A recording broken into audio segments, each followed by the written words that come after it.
Halo semua, sahabat-sahabat Ansil MDO atau anak Sindulang 1 Manado. Assalamualaikum warahmatullahi wabarakatuh dan selamat malam. Pada malam hari ini saya akan berbagi kisah menarik tentang salah satu film. Saya akan membedah film yang kami buat. Kami rancang secara sangat sederhana dengan teman-teman komplek Bukit Pelangi, yaitu anak Sindulang 1 yang berada di Kelurahan Sindulang 1, Kota Manado. Salah satu film itu judulnya film Lati. Nah, di Lati itu pemeran utamanya saya tunjuk secara langsung pribadi saudara Polis Potale yang saya sedikit tahu, kurang lebih tahu sepak terjangnya di dunia seni, sehingga saya pikir kayaknya Polis Potale sangat cocok dengan tokoh yang diceritakan di kisah itu yang akan difilmkan pada waktu itu, yaitu film Lati. Dimana Lati ini secara sinopsis ya, itu menceritakan seorang anak sekolah yang dibunuh oleh kepala sekolahnya sendiri karena anak sekolah itu mengetahui sifat buruk yang dilakukan oleh kepala sekolahnya itu, sehingga dibunuh dengan sangat kejam. Nah, saya akan menceritakan mengenai situasi pada saat itu di balik layar lah, kira-kira begitu. Di balik layar pembuatan film Lati, yang pada kali ini saya akan eksplorasi dengan kata-kata, bukan dengan visualisasi video. Maksud saya tidak direkam langsung pada saat itu, tapi langsung didengar oleh yang membuat film. Dan kebetulan saya juga sebagai penulis skenario sekaligus sutradara, merangkap sekaligus produser film Lati. Nah, film Lati itu dibuat, memang direncanakan dibuat di salah satu sekolah yang lumayan angker ya. Akhirnya saya diwakilkan oleh teman-teman untuk mencari lokasi yang tepat, dan akhirnya kami dapat di ujung utara sekolah SMK yang kami sensor namanya karena permintaan dari pihak sekolah, kepala sekolahnya langsung, dan pihak Kementerian Pendidikan dan Kebudayaan Provinsi Sulawesi Utara, permintaan dari bapak-bapak semua itu, sehingga kami merahasiakan nama sekolah itu. Yang jelas sekolahnya di ujung utara daerah adalah. Nah, singkat cerita, hari pertama sebelum kita masuk ke situasi syuting ya, sedikit kita bahas situasi waktu sebelum syuting, sedikit saja kita bahas. Ya, waktu itu kita mencoba 1-2 hari bahkan 3 hari untuk pendalaman karakter masing-masing tokoh, mulai dari tokoh utama, tokoh pembantu utama, dan tokoh pinggirannya lah, istilahnya begitu. Pemain pembantu di film Lati itu. 1-3 hari kita lakukan gabung ya, negosiasi, konsolidasi dengan teman-teman apakah mau, karena mengingat film ini sangat minim anggaran, sangat minim sumber daya manusia, tapi sangat powerful keberanian dari semua pihak, baik itu saya sendiri dan teman-teman sekalian, sehingga membuat kami, istilahnya kalau bahasa Manado, spekol lah, membuat film yang luar biasa menantang ini, itu film Lati. Nah, 1-3 hari itu sangat singkat kami lakukan, yaitu pendalaman karakter, negosiasi, konsolidasi. Panggil semua anak-anak di kampung. Semua anak-anak kami di film itu kami ambil dari anak kampung komplek. Nah, kumpul di salah satu rumah. Kebetulan rumah yang kami gunakan yaitu rumah dari saudari Hesti Harun. Ya, kebetulan juga di situ tempat ngopi, ada jualan kopi, jualan snack. Kami nongkrong situ, cerita santai-santai bagaimana persiapannya. Terus hari kedua kami pindah ke rumahnya saudara Polis Potale yang berada tidak jauh dari rumahnya Hesti Harun, berdekatan sekali. Karena kami butuh lokasi yang agak luas, ruang tamunya, sehingga kami dapat buat untuk pelaksanaan pendalaman karakter, latihan singkat untuk pendalaman karakter di film Lati gitu. Nah, sangat menarik, semua tanggapan dari teman-teman dan anak komplek luar biasa. Mereka sangat support, sangat senang, karena mungkin saya pikir ini hal yang sangat baru untuk mereka, untuk terjun langsung di wilayah film katakanlah film pendek lah begitu. Terus horor lagi kan. Nah, horor ini diidentikan dengan hal-hal yang mistis, sehingga dari teman-teman adik-adik semua kayaknya menantang begitu. Nah, hari kedua selesai, semua berjalan dengan lancar, walaupun ada yang agak struggle juga karena mungkin kecapean, mungkin lelah seharian latihan sampai agak larut. Tapi untungnya orang tua dari teman-teman adik-adik semua yang masih SD, SMP, SMA itu sangat mendukung dengan adanya pembuatan film Lati pada saat itu. Nah, hari ketiga kita lakukan sama lagi pendalaman karakter, tapi pindah rumah di sebelahnya lagi, yaitu di rumahnya saudari Hesti Harun. Kita singkat untuk persiapan karena pendalaman karakter sudah pada hari kedua kan. Nah, hari ketiga kita persiapan apa-apa yang kurang. Nah, sudah selesai. Kita merasa semua sudah selesai, sudah paham semua karakter. Nah, sehingga kita penting untuk meminta izin ke pihak-pihak terkait untuk pembuatan film. Secara langsung dari pihak sekolah SMK yang di utara, di daerah tertentu yang sangat dirahasiakan nama sekolahnya. Ya, saya bilang tadi itu permintaan dari Kepsek sama Dinas Pendidikan Provinsi Sulawesi Utara atau Kementerian Pendidikan dan Kebudayaan Provinsi Sulawesi Utara.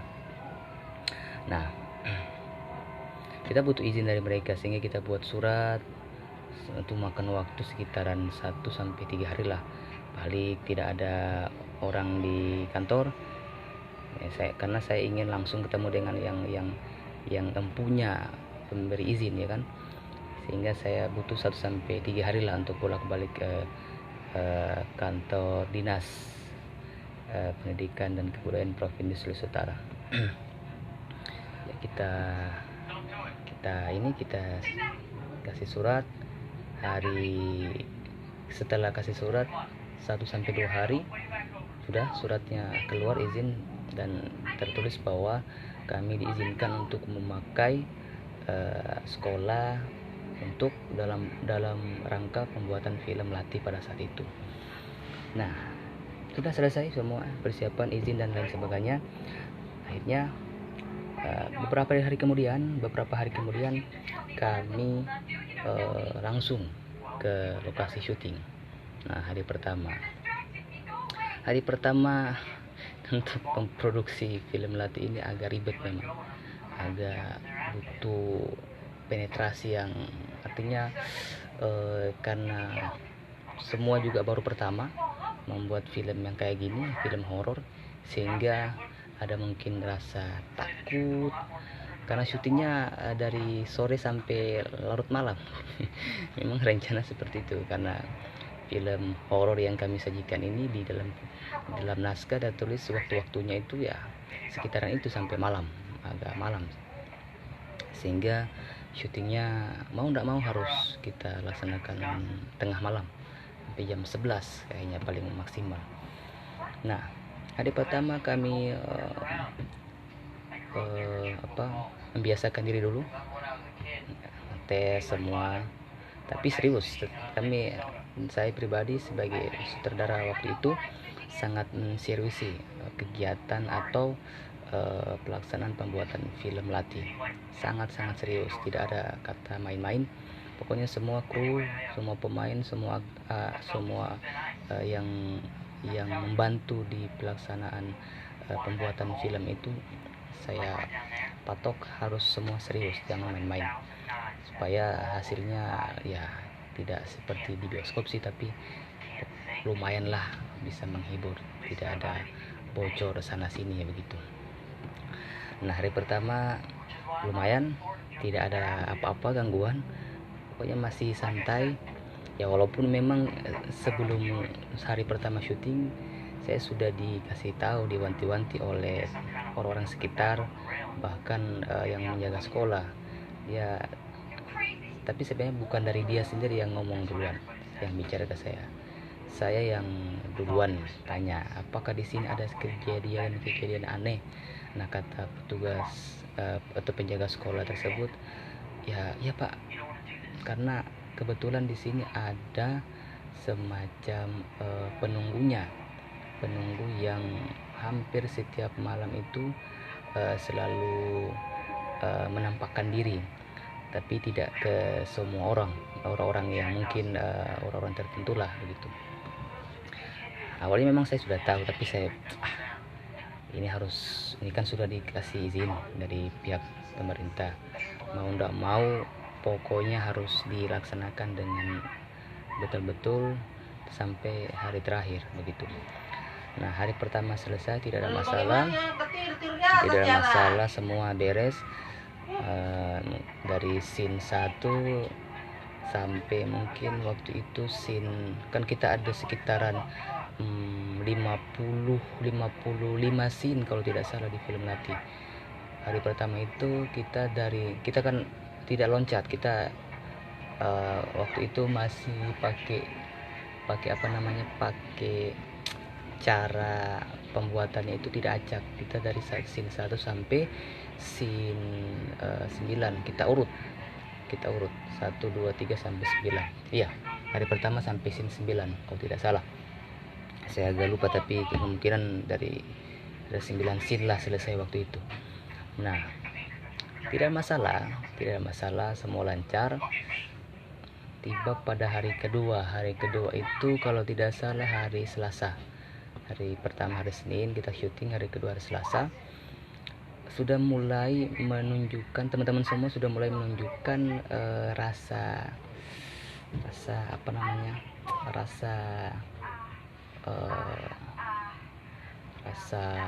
takut sedikit, karena hari kedua itu kebetulan adegannya kita ambil adegan adegan pembunuhan dari kepala sekolah ke Yofi, karakter Yofi yang pemeran utama waktu itu. Nah, sehingga membuat situasi waktu itu sangat mencekam ke teman-teman yang, karena waktu itu syuting misalnya karakter Yofi dan karakter kepala sekolah. Nah, semua itu nonton, baik itu kru yang ngurusin konsumsi, terus aktor-aktor yang belum masuk ke scene, mereka nonton. Mungkin waktu itu mereka meresap acting dari Yofi waktu itu, dan karakter Yofi dan karakter si Pak Burhan, kepala sekolah waktu itu, sehingga membuat si teman-teman yang lain respect, rasa wah, kok dibunuh, kok mati begitu. Karena waktu itu juga sangat gelap, tambah lagi angin yang mencekam dan situasi yang mendukung untuk horor waktu itu, sehingga ada beberapa orang yang mulai seakan-akan merasakan ada makhluk yang makhluk halus, bukan dalam film tapi di balik layar, beneran merasakan hal yang aneh begitu. Tapi karena belum melihat langsung, jadi saya pikir mereka sebenarnya takut, tapi karena rame-rame mungkin hilang beberapa saat rasa takutnya. Nah, selesai hari kedua ya mulai ada seperti itu yang saya ceritakan tadi. Hari ketiga, hari Rabu, mulai lumayan sangat menegangkan karena ada beberapa scene yang harus diulang. Karena menurut saya pribadi sebagai saudara waktu itu melihat bahwa kayaknya perlu diulangi karena tidak maksimal adegan, yang ada beberapa scene yang tidak maksimal sehingga harus diulang. Nah, beberapa itu yang membuat hari Rabu itu sangat capek. Ada yang sampai marah-marah ke saya, cepat pasut cepat, jangan lama-lama, ini kita lapar, kita mau pulang, begitu pokoknya, karena kan gratisan kan, tidak dibayar. Tapi menarik juga membawa banyak orang terus tidak dibayar dalam film latih ini. Tantangan tersendiri buat sutradara sekaligus produser ya, yang dari awal harus sampai di ujung, harus selesai sampai minimal syuting lah. Untuk produksi kan paling gampang lah gitu. Nah, hari Rabu itu luar biasa membuat saya pusing karena ada beberapa yang bertingkah waktu itu. Dan kebetulan memang teman-teman yang syuting waktu itu kan masih sangat muda, jiwa muda, jadi gampang capek lah, gampang marah, gampang bosan. Nah, itu harus saya atur semua sebagai kapten lah, istilahnya kapten kapal lah, atur gimana sampai semua yang dari umuran belasan tahun, 10-an tahun, belasan tahun, 20-an itu bisa saya rangkul waktu itu, bisa saya tenangin kalau emosi, bisa saya semangati kalau lagi down. Itu merupakan tantangan tersendiri buat saya. Nah, kemudian setelah hari ketiga, hari Rabu itu tibalah puncaknya ya, luar biasa. Nah, ini saya akan ceritakan hari Kamis. Itu nyata sekali. Waktu kita syuting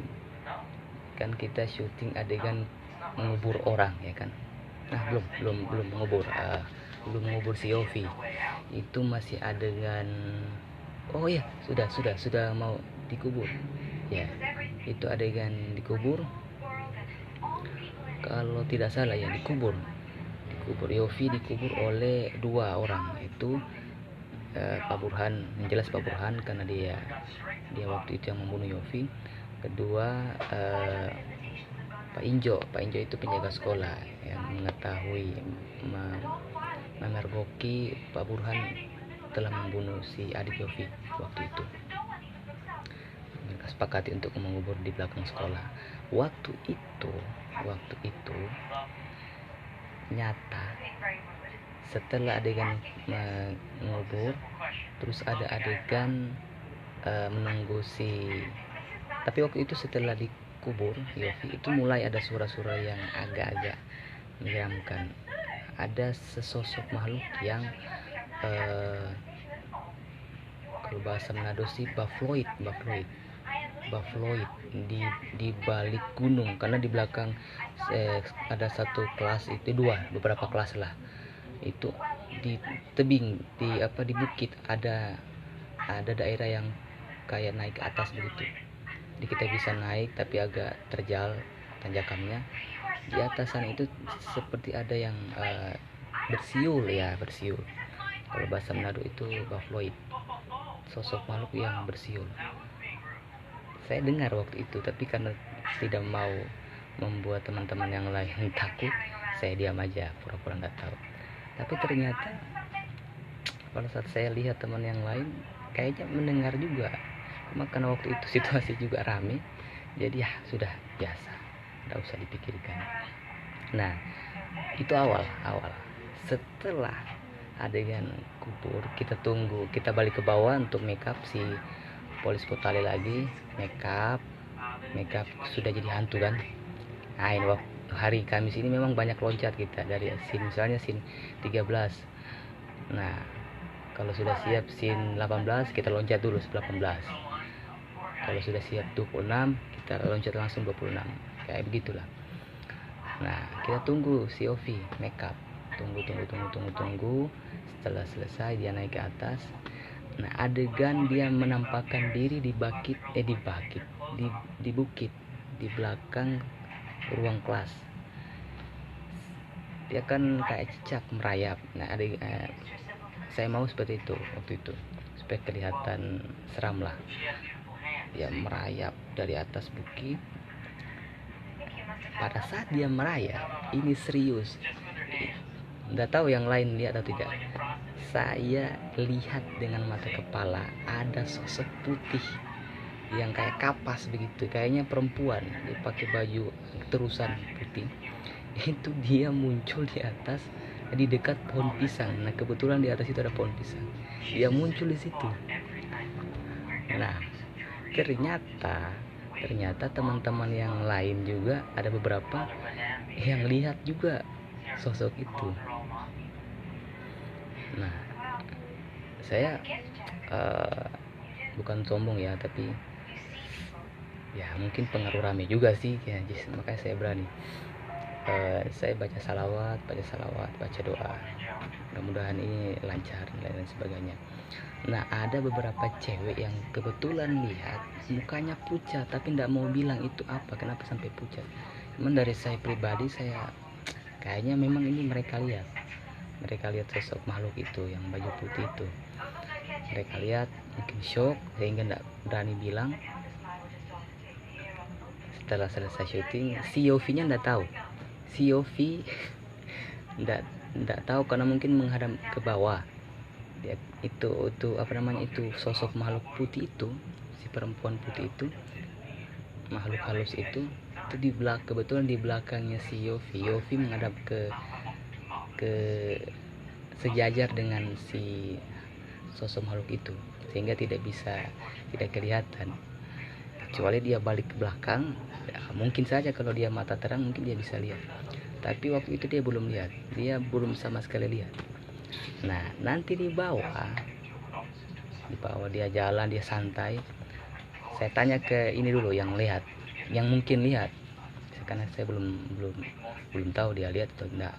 Makhluk itu saya tanya, kenapa bahasa Manadonya begini, kenapa ngoni pucat, dari apa ngoni? Maksudnya ada lihat apa kalian begitu. Terus mereka bilang, kak, kita orang ada lihat cewek, kayak cewek begitu di pohon pisang. Kak, takut orang kak, maksudnya kak takut kita kak, nggak mau kita ke situ lagi, nggak mau. Terus si Yofi, ini orang sebenarnya penakut. Yofi, si polis Potale, memang dasarnya penakut harusnya. Nanti klarifikasi lah, menurut saya begitu. Dasarnya dia penakut. Dia dengar, terus kayaknya dia mulai takut, masuk mungkin mempengaruhi struktur jiwanya waktu itu, sehingga saya lihat kayaknya ini orang mulai pucat nih. Tambah lagi sih ya, ada temannya satu saya, aduh gila juga dia kasih takut juga, tambah-nambahin ado begitu, kasih, kalau bahasa Manado begitu, ado, bye ngana Pol, bye panggilan si polis Potale, bye Pol. Nah, setelah itu kayaknya mempengaruhi sekali kestabilan jiwanya. Yang harusnya awalnya dia sangat semangat, tidak ada apa-apa, tiba-tiba pada saat dia mau rehat setelah scene itu, dia duduk, dia pingsan. Entah pingsan kenapa, apa kerasukan atau apa, dia pingsan. Dia sempat dia gini, posisinya dia ingin duduk waktu itu, cuma mungkin saja kejiwaannya mulai tidak stabil, sehingga dia mulai runtuh badannya, perlahan runtuh pelan. Saya dengan teman-teman yang lain berpikir Poli ini kayaknya acting. Ternyata beneran si Polis pingsan. Saya sangat pusing waktu itu. Waduh, gimana film ini? Saya pikir aduh, berdosa juga sebenarnya. Yang saya pikirkan awal itu film kayaknya agak ribet ini, tapi jangan ini harus berpikir lebih jernih lagi. Kayaknya maksudnya jangan film, kayaknya ini kesehatan juga harus diutamakan. Sehingga saya ambil kesimpulan, Pol, saya bangun dulu, Pol, bangun. Agak lama itu baru dia bangun. Nanti kita cipratin air. Setelah dia bangun, dia mulai linglung. Kenapa? Setelah dia bangun sadar, terus kita kasih minum dia air. Akhirnya saya ambil kesimpulan setelah dia sadar, Pol, mohon maaf ya, kayaknya kita break dulu. Padahal waktu itu sebenarnya setelah itu ada beberapa scene yang harus diselesaikan waktu itu. Pol, kita istirahat dulu, nanti kita sambung di hari lain. Kita tidak mau Polis apa-apa. Awalnya saya pikir soal film, tapi saya kasihan juga. Kayaknya janganlah, walaupun harus profesional, tapi jangan, ini menyangkut kesehatan orang kan. Sehingga kita bawa dia ke rumah, saya kasih minum susu yang biasa saya minum. Saya bilang, ini coba, mudah-mudahan bisa baikan. Setelah minum, terus dia cerita, dia kayaknya kayak mungkin kecapean katanya. Terus ada ibunya, waktu itu ibunya sempat di rumah kan melihat. Terus ibunya bilang, Irwin, dia bilang ke saya, memang Poli ini begitu ya, sering kejadian kayak kerasukan begitu. Oh, pantas, ternyata mungkin pengaruh itu. Kayaknya si sosok makhluk yang ada di sekolah itu yang mungkin mempengaruhi jiwanya. Gitu sih. Ya, lumayan menantang juga sebenarnya. Nah, setelah kejadian itu, setelah saya berbincang di rumahnya Polis dan ibunya, saya sebenarnya waktu itu harus mengambil keputusan bahwa, Pol, kayaknya kita hentikan aja pembuatan film ini. Kita tidak mau selain kita tidak mau kamu itu ada apa-apa. Tapi dasar si orang ini memang luar biasa, keinginannya untuk berkarya. Dia bilang, "Ndak Win, pokoknya besok orang harus syuting." Nah, pada saat dia bilang itu, berarti kayaknya dia masih semangat. Ada dorongan kayaknya yang pikir sangat positif. Cuman dari saya mengambil kesimpulan, jangan besok lah, kita tunda, Pol, kita tunda, lusa lah, biar kamu istirahat dulu, besok untuk recovery supaya maksimal juga aktingnya. Nah, akhirnya setelah singkat cerita ya, setelah selesai semua, dia recovery, hari Sabtunya kita syuting. Alhamdulillah tidak apa-apa, semua berjalan lancar. Harusnya hari Sabtu selesai, karena ada satu hari yang kita bolong, sehingga mau tidak mau hari Minggu kita harus selesaikan. Karena ada Senin sudah tidak bisa kita gunakan. Itu keputusan dari pihak sekolah. Itu sih dari saya cerita ini. Oke, nanti kita lanjut lain kali. Kayaknya menarik juga, ada beberapa sih yang belum saya ceritakan, tapi nantilah, saya capek. Oke, terima kasih semua sahabat-sahabat Ansil Manado. Jangan lupa share, like, and comment, dan subscribe. Assalamualaikum warahmatullahi wabarakatuh.